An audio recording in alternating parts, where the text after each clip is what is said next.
আমরা একটা গণতন্ত্রের উত্তরণের কথা বলছি, ট্রানজিশন, তাই তো? ট্রানজিশনটা হবে কিভাবে? আমার কেন যেন মনে হচ্ছে যে আমাদের রাজনীতিবিদরা কম বেশি এই জায়গায় আটকে যাচ্ছেন, যেন একটা নির্বাচনই হচ্ছে উত্তরণের, গণতন্ত্রের উত্তরণের পথ।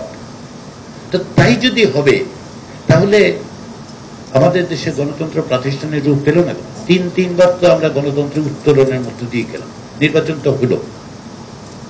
বাংলাদেশ তো 3 বার ডেমোক্রেটিক ট্রানজিশনের, কনসলিডেশন অফ ডেমোক্রেসি যেটাকে বলে, গণতন্ত্রকে টেকসই করার পদ্ধতি, সুযোগ তো 3 বার পেয়েছিল। 1973 সালে যখন সংবিধান তৈরি হয়, সেই সংবিধানের কি হয়েছে এটা আপনাদের আমার তো স্মরণ করে দিতে হবে। যারা ওই সংবিধান লিখেছেন তারাই কিভাবে, কি ভয়াবহ ভাবে সেই সংবিধানের উপর পাড়া দিয়ে দাঁড়িয়েছিলেন।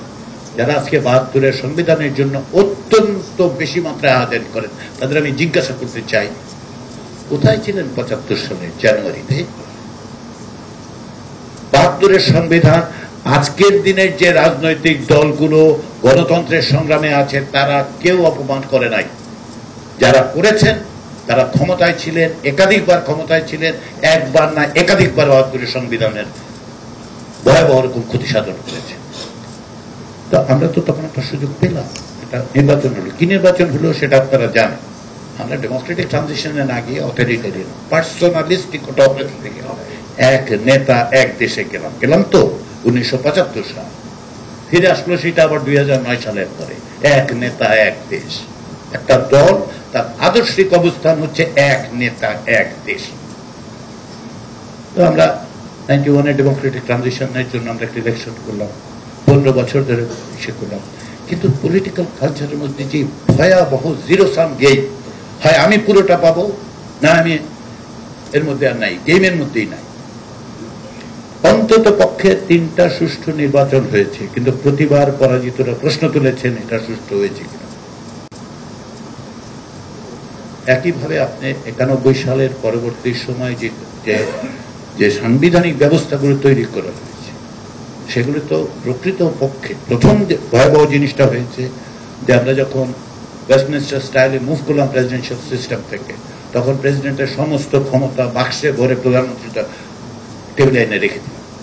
প্রধানমন্ত্রী নিজস্ব যথেষ্ট পাওয়ার ওয়েস্টমিনস্টার স্টাইলে, তারপরে প্রেসিডেন্টের সব পাওয়ার আমরা দিলাম। যে প্রেসিডেন্ট তৈরি হয়েছিল বাক্সর ব্যবস্থার মধ্যে দিয়ে, টিকে ছিল 15 বছর ধরে, জনগণের আকাঙ্ক্ষার প্রতিফলন হিসেবে ওয়েস্টমিনস্টার স্টাইলে গেলাম, কিন্তু আমরা পাওয়ারটা কনসেন্ট্রেট করে দিলাম, প্রাইম মিনিস্টেরিয়াল সিস্টেমে চলে গেলাম। এইটাই হলো বিপদ। এই বিপদটা পরবর্তী সময় চলতেই থাকবে। তাহলে আপনি ট্রানজিশনটা করবেন কোথায়? ট্রানজিশন একটা নির্বাচন দিয়ে হবে? এই ইন্টারিম গভর্নমেন্ট একটা নির্বাচনের আয়োজন করলো, তারপরে আপনারা কেউ না কেউ জিতলেন, কেউ না কেউ হারলেন, কেউ অভিযোগ করলেন, কেউ করলেন না। তারপরে এখন যারা অন্তর্বর্তী সরকার আছে তারা চলে গেলেন, কোথায় গেলেন, যাই করলো, সেটাই ট্রানজিশন। ডেমোক্রেটিক ট্রানজিশন এত সহজ? নেপালে হয় নাই ট্রানজিশন? হইল তো? আপনারা সারাক্ষণ নেপালের উদাহরণ দিচ্ছেন, নেপালের ট্রানজিশন হইল না কেন? কারণটা হচ্ছে যে আপনি ইনস্টিটিউশনটা বিল্ড করেন নাই।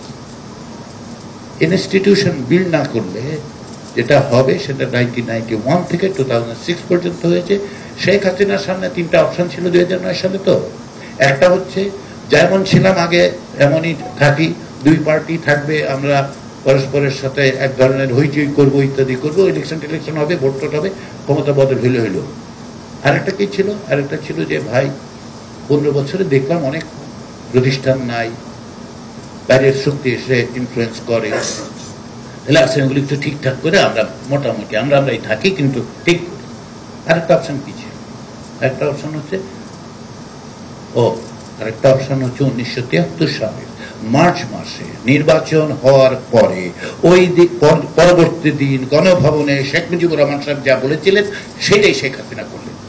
এদেশে কোনো বিরোধী দল নাই, এটা উনি বলেছিলেন।